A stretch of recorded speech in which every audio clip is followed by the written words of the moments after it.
For the repair of the Alfa Laval EPC50 I/O boards, the following procedures were necessary: replacement of various electronic components and general cleanup of the units.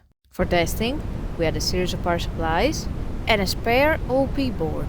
As soon as we turn on the power supplies, the units react and we can see the message on the LCD screen of the OP board.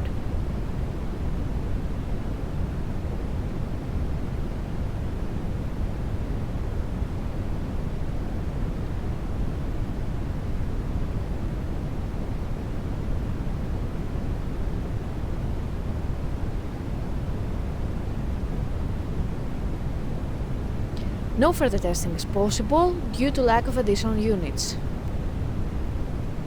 The same process is repeated for the second I/O board.